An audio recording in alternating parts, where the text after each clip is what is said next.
Hey music teachers, we are wrapping up our series on creating classroom culture, and today I want to do that by talking about creating a larger community with a focus on service and support. The first baby steps are supporting each other, just like we talked about in the previous videos on having fun and making mistakes, being cheerleaders for each other when we are taking W's, and being support and encouraging for our band members when they are taking L's.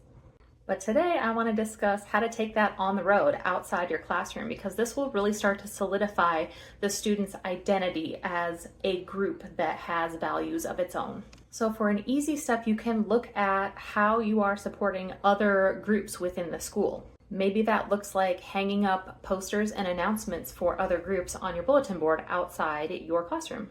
For me as a band director, often this would just look like checking in with the kids, like who's going to go to the football game tonight, who's going to go to the orchestra concert tonight, and then so that the kids could see who of their friends was going to be there, maybe they could sit together and support whatever group was having an event.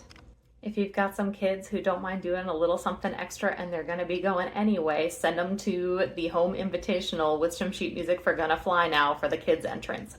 Just liaise with your other coaches or sponsors and see some ways that you can support them. I know that this works because when I was teaching at a smaller school and teaching the middle school group, I was able to co-teach the high school.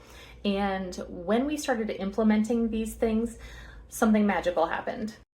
Not only did students who we were supporting start to show that appreciation and ask if we were going to be at events, but we would start to see them show up at our events as well. In fact, that was the first year that our school was invited to perform at the State Jazz Championship. And we had high school students who took the day off of school and drove 6 hours round trip to watch the band perform simply because they wanted to support the team that went to state.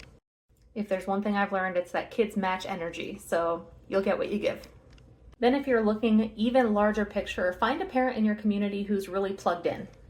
Assign that parent to be on the lookout for opportunities for your students to provide services for the community. Now, this never has to be the whole group at one time. If somebody needs 4 volunteers, hey, here's some band kids. Somebody needs 6 volunteers the next week. Hey, here's 6 orchestra kids. Then make sure your kids are signed up as blank school X program and that they're represented on social media as such.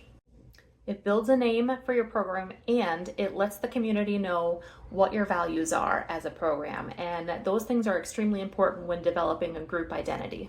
Like I said, make sure you're enlisting parent help with this. You do not have to do it all on your own. It feels overwhelming, so take some baby steps and start building that community.